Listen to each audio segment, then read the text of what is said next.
What would you do if you found someone so broken, so alone, that you couldn't walk away? That's the question I faced on a day that changed everything. My name is Ethan Parker. I'm a 32-year-old graphic designer living in Portland, Oregon, a city known for its rain and quiet streets. Life was simple for me back then. I worked from home, sketching logos and layouts for clients who paid just enough to keep the lights on. My apartment sat on the third floor of an old brick building, overlooking a narrow street lined with trees and parked cars.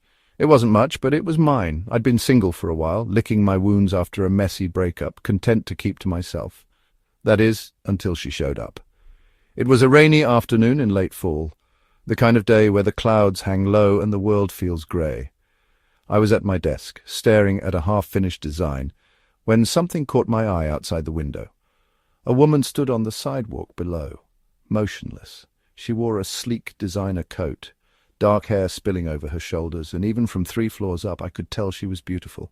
She didn't move, didn't look around, just stood there as the rain soaked her through. Hours passed. I kept glancing out, expecting her to leave, but she didn't. By dusk, curiosity got the better of me. Who was she? Why was she there? I watched her from the window all day, a strange pull tugging at me, like she was waiting for something, or someone. Finally, I couldn't take it anymore. I grabbed my jacket, headed downstairs, and stepped out into the drizzle. She was still there, her head tilted slightly, rain dripping from her chin. Up close, she was even more striking, delicate features framed by wet hair, her clothes expensive and tailored. I hesitated, then reached out and took her hand. She flinched at first, her fingers cold against mine, but after a moment she let me lead her. She followed me up the stairs into my apartment without a word. I figured she was lost, maybe confused, so I asked her name. No response. I asked if she was okay. Nothing. Her eyes were blank, unfocused, and when I waved a hand in front of her face, she didn't blink. That's when it hit me. She was blind. I spoke louder, thinking she might hear me, but still silence, blind and deaf. My heart sank. Who was this girl, standing in my living room, dripping wet and completely alone? I didn't know what to do, but I couldn't send her back out into the rain. She looked so lost, so fragile, like a piece of fine glass ready to shatter, and yet there was something about her, a quiet strength that drew me in. I'd never seen anyone like her before. She was pure, refined, everything I'd ever wanted without knowing it. In that moment, I made a choice. I'd keep her safe, at least for now. Little did I know that decision would pull me into a story I never could have imagined, one that would break my heart and put it back together in ways I never thought possible. Grace stood in the middle of my living room, rain still dripping from her coat onto the hardwood floor. I didn't know what to make of her. She was a mystery, a beautiful stranger who'd walked into my life without a word. I grabbed a towel from the bathroom and handed it to her. She took it, her movements slow and careful, like she was feeling her way through an unfamiliar world. I watched her dry her hair, the way her fingers moved with a quiet grace that pulled me in deeper. She couldn't see me staring, couldn't hear the questions swirling in my head, but I couldn't stop looking. The more I observed her, the more I felt it, this strange ache in my chest. She was perfect, not in some shallow way, but in a way that felt real, pure, refined, like she'd stepped out of a dream I didn't know I'd had. I tried talking to her again. "What's your name? Where are you from?" Silence. Her face stayed blank, her eyes fixed somewhere past me. I figured she hadn't heard me, so I stepped closer and touched her arm. She didn't pull away, just tilted her head slightly like she was waiting. That's when I got an idea. I took her hand, gently turned it palm up, and traced my finger across her skin, writing the words, "Who are you?" She didn't react at first, and I thought maybe she didn't understand. Then her fingers closed around mine, and she wrote back, slow and deliberate, "Grace." My heart skipped. Grace. It fit her somehow, simple and elegant, like she was.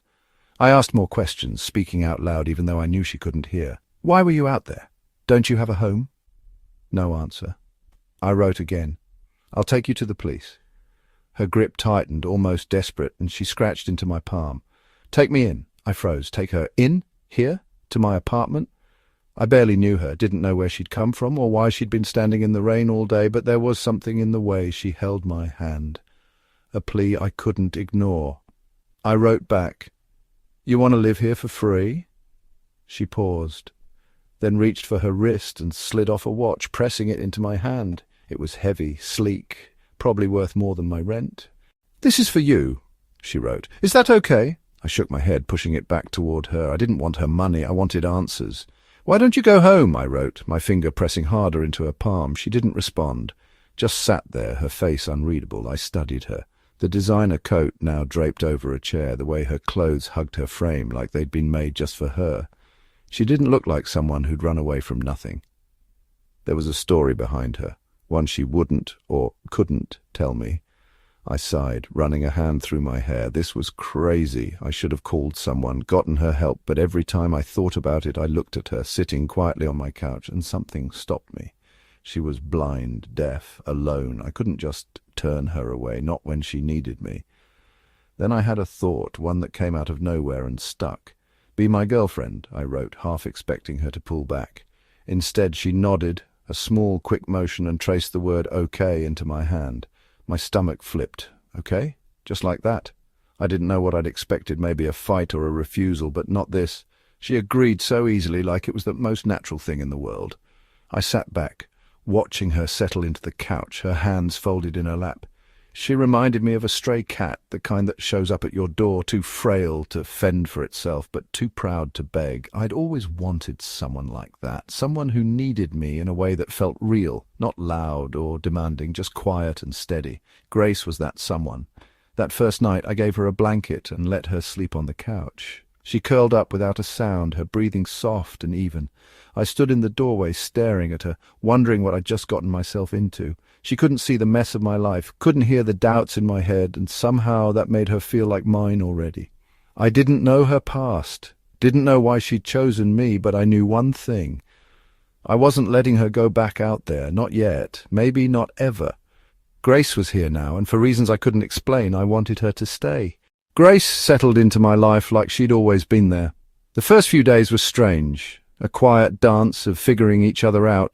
I'd wake up to find her sitting on the couch, still as a statue, her hands resting in her lap. She didn't move much at first, just stayed where I left her, like she was waiting for me to tell her what to do.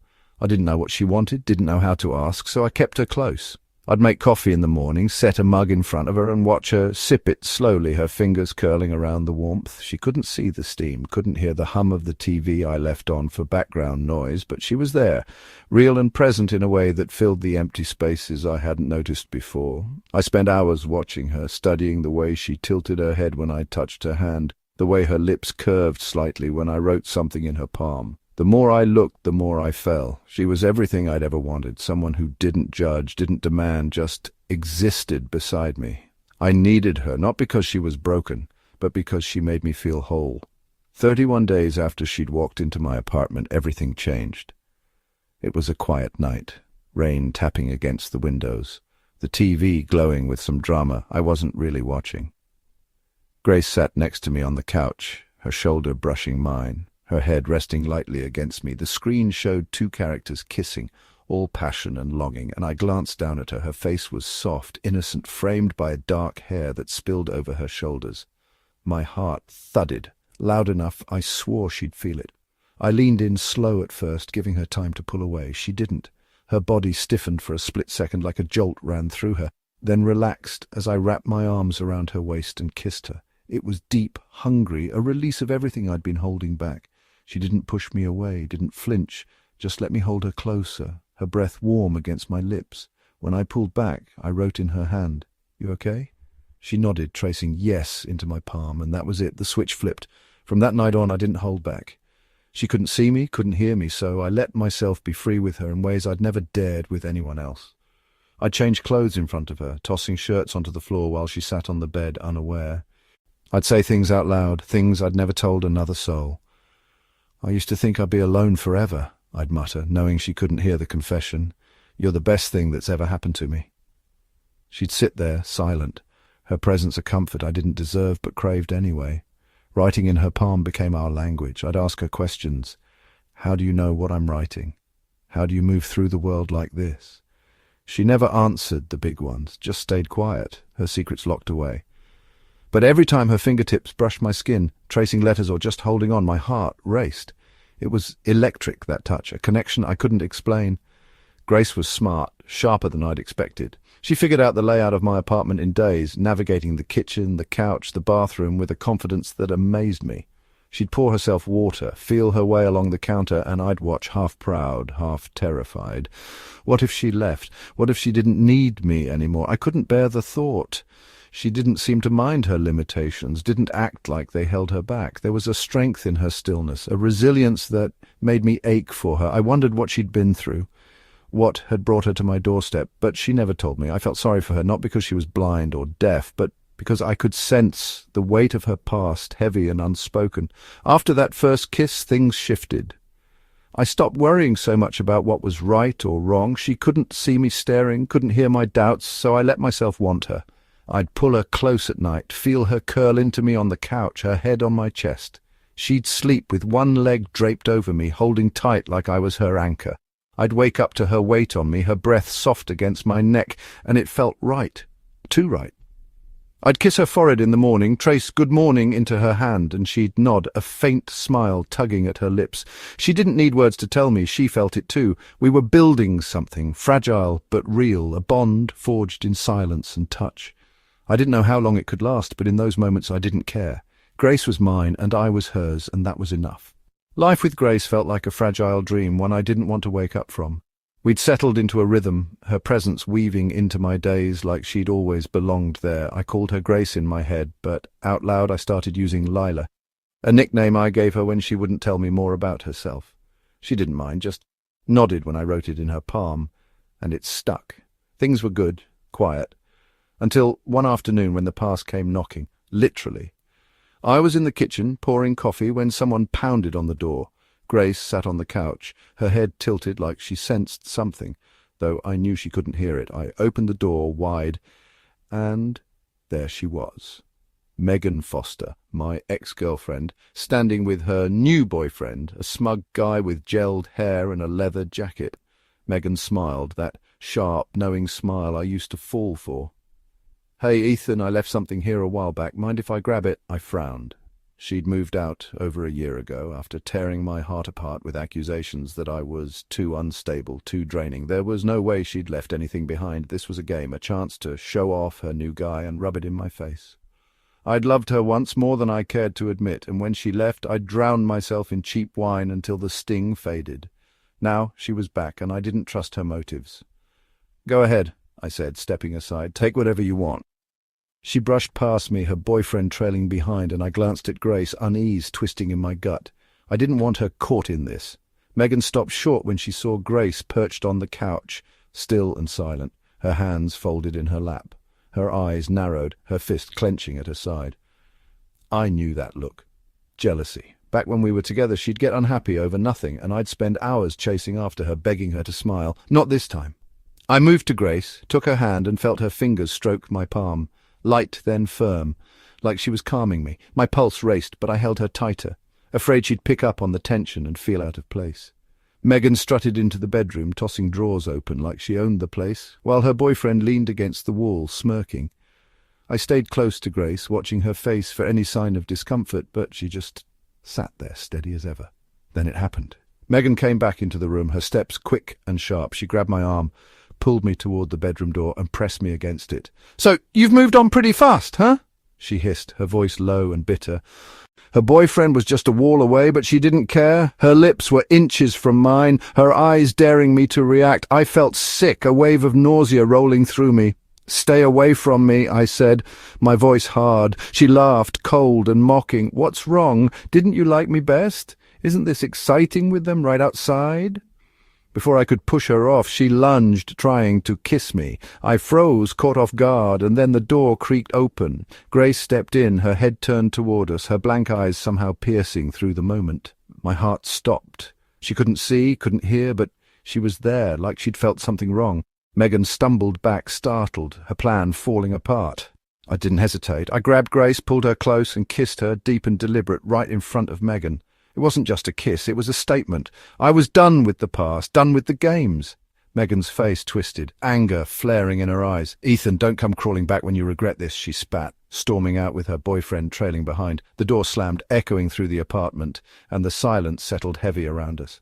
I turned to Grace, my hands still on her shoulders, and she reached up, wrapping her arms around me.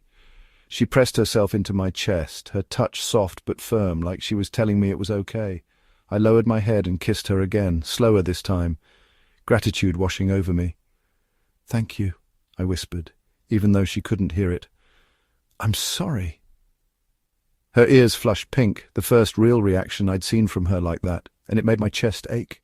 I pushed her gently to sit on the bed, brushing her hair back. "Wait here, I'll change, then we'll go get something good to eat." She nodded, and I stepped away, peeling off my shirt without thinking twice. She couldn't see me, so I didn't hide. When I turned back, her face was red, flushed in a way I hadn't expected. I rushed over, worried. "You okay? Not another allergy, right?" Last time, I'd given her peanut butter by mistake, and she'd burned with fever all night, refusing a hospital while I cooled her down with towels. Now I touched her cheek, panic rising as she got redder. She stood abruptly, felt her way to the bathroom, and came back with her face calm again. I took her hand, still rattled, and led her out. Megan's visit had shaken me, but Grace's quiet strength pulled me back. She didn't need to speak to show me she was there, and that was enough to keep the past where it belonged behind me. Grace became my world in ways I hadn't planned. We'd built something real, a quiet life in my Portland apartment where she was Lila to me, the girl I'd claimed from the rain. Months passed, and she grew into the space, her hands tracing the edges of my furniture until she could move through it like it was hers. I'd watch her peel an apple with steady fingers, or take out the trash without stumbling, and feel a mix of pride and fear. She didn't need me as much as she used to, and that scared me. What if she walked out one day, back to wherever she'd come from? I pushed the thought down, clinging to her presence, her warmth against me at night. But the truth has a way of catching up, and it came crashing in on a Tuesday afternoon when I least expected it. I was at my desk, sketching a logo, when someone knocked, sharp and insistent. Grace sat on the couch, her head tilted like she sensed the shift in the air. I opened the door, and a man stood there, tall and broad, his suit crisp and expensive. His face was hard, eyes narrowed with anger. "Where is she?" he demanded, pushing past me before I could answer. Grace stood, her hands clenched at her sides, and he stopped, staring at her. "Willow," he said, softer now, but with an edge. "Willow?" My stomach dropped. That wasn't the name she'd given me. "She's my fiancée," he said, turning to me. "I'm Jacob Bennett. Give her back." I froze, words stuck in my throat. "Fiancé?" Grace moved then, stepping between us, her body tense. "Don't touch him," she said, her voice clear and sharp. I staggered back, my mind reeling. She could speak. All this time she'd been silent, letting me think she couldn't. And now she was talking, defending me. Jacob's jaw tightened, but he didn't move closer. "Willow, come home," he said, his tone softer, almost pleading. She shook her head, grabbing my hand, her fingers trembling. "Listen to me, Ethan," she said, turning to me, her voice shaking. "I'll explain everything." Her eyes were still blank, still blind, but her words cut through me. She'd lied, not about everything, maybe, but enough to make my chest ache with doubt. I pulled my hand free, stepping back, my head spinning. "Who are you?"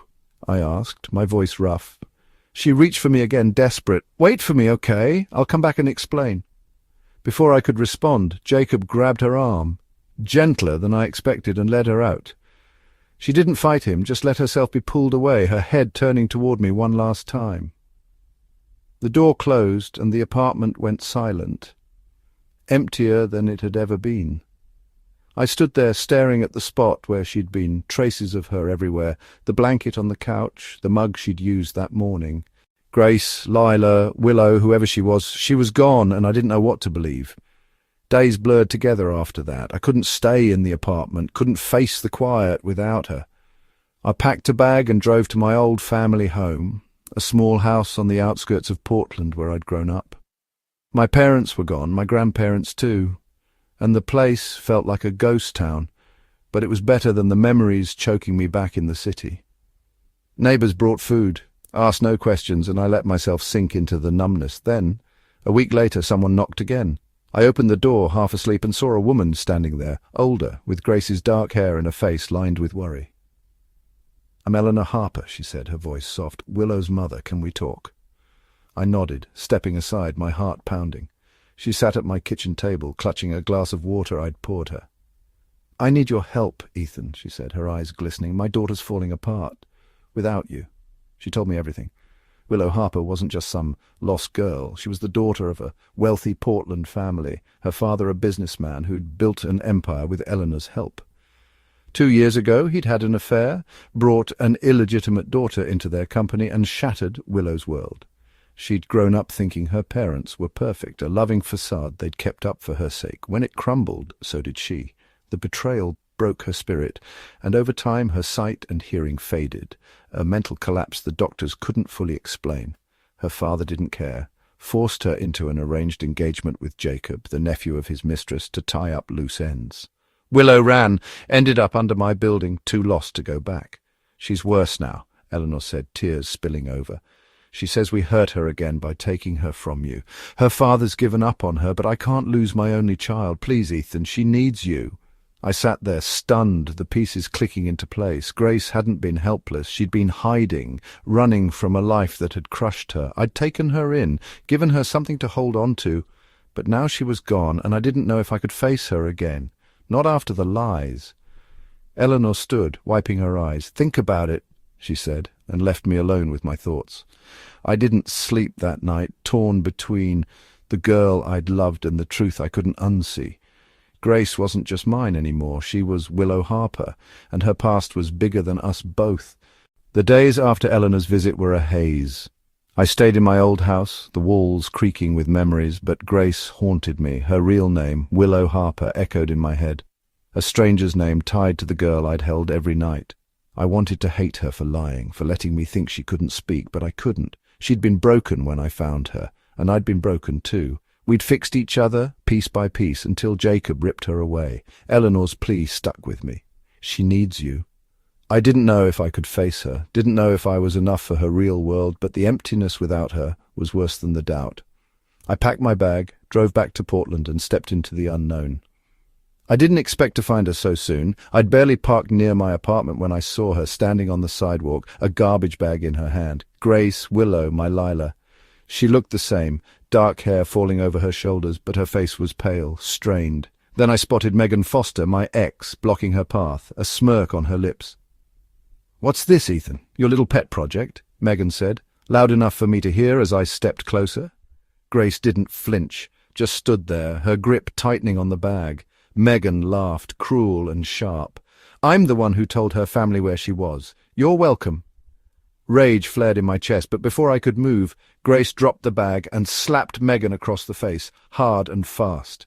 Megan stumbled back, stunned, her hand flying to her cheek. "Apologize," Grace said, her voice cold, steady. I stopped dead, my breath catching. She was speaking again, no hesitation, no weakness. Megan opened her mouth, defiance flashing in her eyes, but Grace cut her off. "Or I'll ruin you later, your choice." Her words were ice, her blind gaze somehow piercing, and I saw Megan shrink. "Sorry," Megan muttered, barely audible, then turned and ran, her pride crumbling. Grace didn't move, just stood there, chest rising and falling until I stepped forward. "Grace," I said, soft and uncertain. She turned toward my voice, her face softening, then crumpled as she fell into me, her body hot against mine. "You're burning up," I said, panic rising as I caught her weight. She didn't answer, just clung to me, her hands trembling. I called an ambulance, my heart pounding as they loaded her in. At the hospital she gripped my hand, refusing to let go, even as the nurses worked around us. Eleanor arrived later, her eyes red, and we stayed by Grace's bed all night. She had a fever, high and stubborn, her skin flushed beneath the hospital lights. When morning came, I woke to find her staring at me, her eyes open, unfocused but intense. I touched her forehead, cooler now, and she pulled me into a tight hug, her arms locking around me. "Don't leave me," she whispered, her voice small, breaking my heart. "When did you get better?" I asked, pulling back enough to see her face. She hesitated, then spoke, her words shaky. "When Megan came that first time, I heard her, saw her shadow moving. It started coming back then, but I didn't want to tell you." She looked down, nervous. "I shouldn't have lied. Don't leave me." I wanted to be mad, wanted to ask why she'd kept it from me, but her fear stopped me. I remembered the day I'd changed in front of her, her face flushing, and groaned inwardly. She'd seen me, heard me all those times I thought she couldn't. "I'm not going anywhere," I said, cupping her face, "but no more secrets, okay?" She nodded, tears spilling over, and I kissed her soft and sure, sealing the promise. We left the hospital together, her hand in mine, and I knew I couldn't let her go back to that life alone. Eleanor filled in the rest over coffee at my place. Willow's father had abandoned her, obsessed with his mistress and their daughter, leaving Willow to fend for herself in a company she'd helped build. Jacob was a pawn, a tie to his mistress's family, not a fiancé who cared. "She's strong," Eleanor said, "but she needs you to face them." I looked at Grace, sitting quietly beside me, and made a choice. I used my savings to buy a small house near her family's estate, a place we could start over, away from the apartment where Megan's shadow lingered. The move was quick, and Grace slipped back into my life like she'd never left. She spoke more now, her voice soft but growing stronger, though she still preferred silence, staying close to me as we unpacked. One night, I held her on the couch, the TV flickering. "I love you," I said, tracing it into her palm out of habit. She smiled, her first real smile since the hospital, and wrote back, "I love you too." That was enough.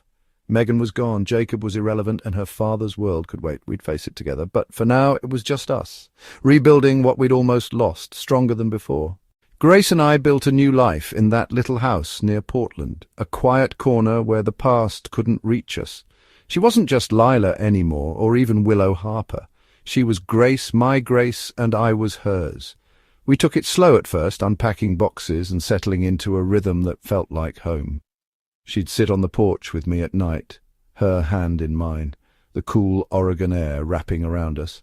Her voice came back stronger every day, though she still liked the silence, letting me talk while she listened, her blind eyes soft with a warmth I could feel. I'd trace words into her palm out of habit, and she'd smile, writing back sometimes, a bridge between the way we started and where we were now. Her family's mess didn't stay quiet for long. Eleanor called one morning, her voice steady but urgent. "Willow's ready to take back what's hers," she said. Grace's father had run their company into chaos, favoring his mistress's daughter over the empire he'd built with Eleanor. Grace nodded when I told her, her jaw set. "Let's do it," she said, and I knew she meant it. We moved into action, spending late nights at her family's office, digging through files and untangling lies. Grace was brilliant, her mind sharp despite everything she'd lost. She faced her father in a shareholders' meeting, Eleanor by her side, revealing his affair to the board with proof from abroad. The votes swung her way, and just like that she took control, firing the illegitimate daughter and Jacob Bennett in one swift move.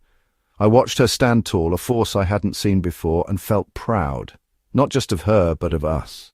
Her father tried crawling back, begging for money after his divorce left him with nothing. Grace looked at him, cold and calm. "You died to me when you chose them," she said, and walked away.